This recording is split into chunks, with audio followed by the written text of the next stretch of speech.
are counting down to the start of the college football season as action will kick off tomorrow starting at noon Eastern on ESPN with UNC and TCU from Ireland. This week, ESPN's Jordan Reid dropped his preseason 2027 NFL mock draft, if you can believe it. He had the Browns trading up for Oregon's Dante Moore, number 1, with Texas star Arch Manning going second.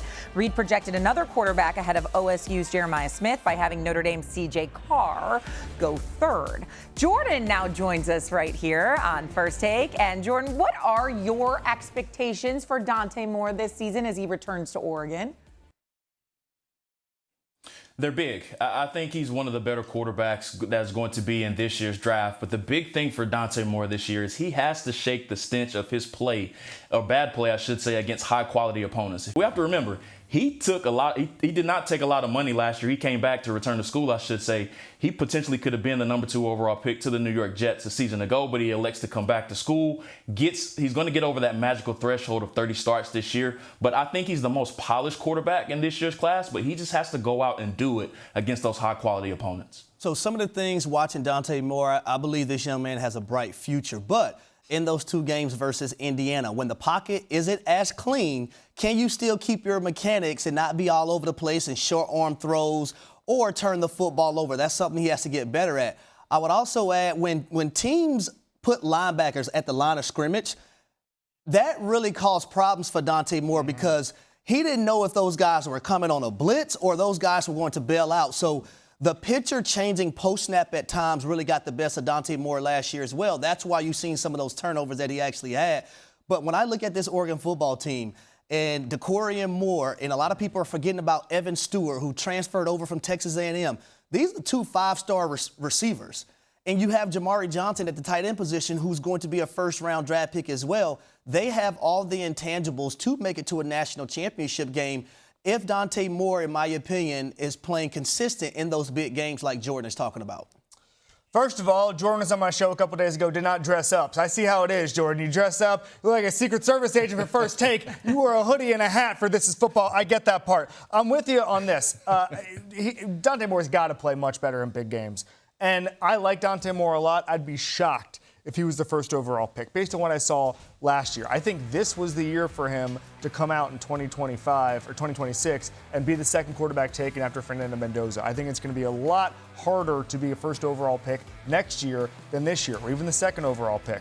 But we talked about it. Against Indiana the first time, 186 yards. Against Iowa, 112 yards. Against Texas Tech, 0 touchdowns, 1 interception. Some of this stuff was him not being asked to do a lot, but some of the stuff was just him not playing as well as he does against other competition. We talked about the Indiana pick 6. I think part of that with Oregon was that their coordinators were distracted. They took other jobs. There have been comments to that effect in the media in the last couple of months that maybe those coordinators weren't locked in. But don't throw a pick 6 in the first play of the game, okay? And I know it was crazy to have 95% Indiana fans. There was a lot going on in that game. Also, don't fumble the football when the snap is right in your hands, neither.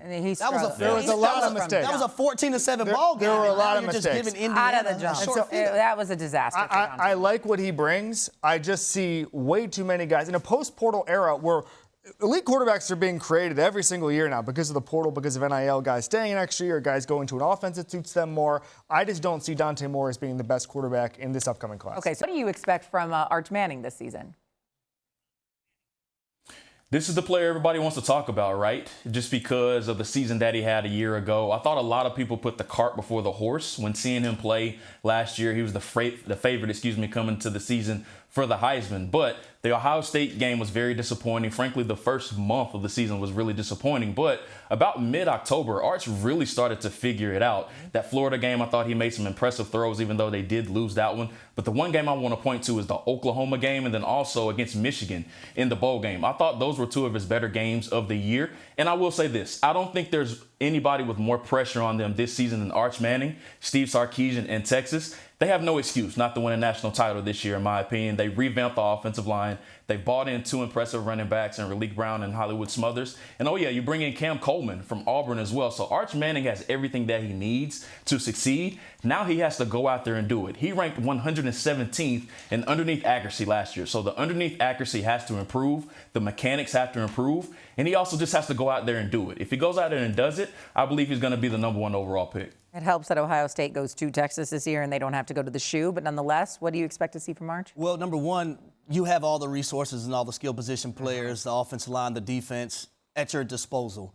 Being better from a mechanical standpoint, I think Steve Sarkisian also helped Arch Manning out last year, a little bit past the midway season and said, you know what, let's stop trying to make all these deep shots and give him some shorter things to get him in the rhythm. And then Arch Manning showed some tremendous strides.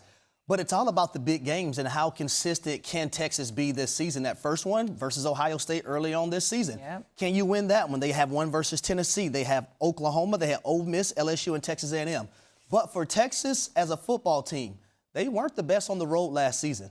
All three of their losses happened on the road. They had a close game versus Mississippi State. They had a close game versus Kentucky that they had to win. Can you be better on the road? Can Arch Manning be consistent? And can Texas as a football team be consistent and be better in big games moving forward? Arch Manning, to me, as Jordan Reid just alluded to, was a litmus test for who watched the game last year. Because I think in September, there were a lot of people who checked in on the Ohio State game, maybe even saw the Florida game, which in my opinion was not Arch Manning's fault. And then all of a sudden they make these broad, sweeping conclusions about Arch Manning. Or they put the crying Jordan meme on him, or ChatGPT, Drewski or Shane Gillis's face onto the Texas uniform and say, that's that. He can't get better. It's over. He's a bust. He was phenomenal in the second half of the year. And a lot of the mistakes he made were offensive line mistakes, were skill position mistakes. Now, Cam Coleman comes in, as Jordan said. You have Wingo there. You have the play calling from Sark. Hollywood Smothers. Brown. I think there's going to be a massive leap. And if I were to rank them right now, again, because of the portal, it's really hard to gauge a year out. Nobody was talking about Fernando Mendoza this time last year. Nobody 2 years ago was talking about Cam Ward being the first overall pick. A guy like Jackson Dart found his football destiny in the portal. There's so much that goes on with these first-round picks a year before they get to the league now. But if I were to handicap it right now, Arch Manning would be number one quarterback. Yes, you have stayed consistent with that, I will say. There's another quarterback out there, one that does play for Notre Dame, and I feel like it's kind of like the forgotten quarterback. We talk so much about Arch Manning and Dante Moore. We make these Heisman preseason lists, and it's always like maybe CJ Carr. How good, Jordan, do you think CJ Carr is going to be for Notre Dame this year? I think he has a great runway to be one of the top quarterbacks in this year's class. And we can be honest, Notre Dame has a 3-game season this year. That's when they go to BYU.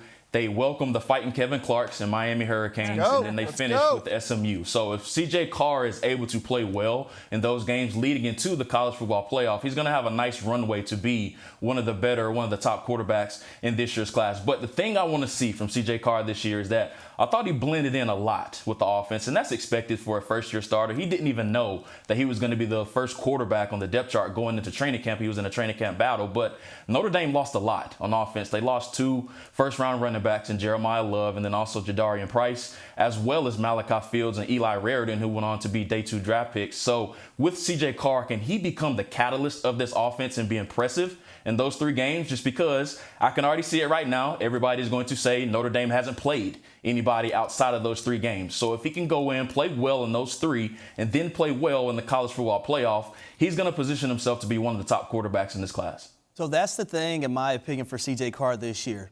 You're not going to have Jadarian Price. You're not going to have Jeremiah Love. Even though I believe Williams is a pretty good running back, coming from a 3rd and being a 1, there's going to be more on his shoulders for 2026.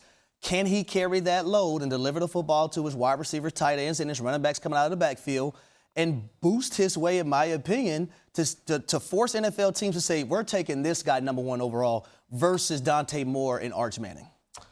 Yeah, Jordan nailed it. It's a 3-game schedule, and it's in the regular season. Then we'll see what happens in January. But he was such a tough eval last year.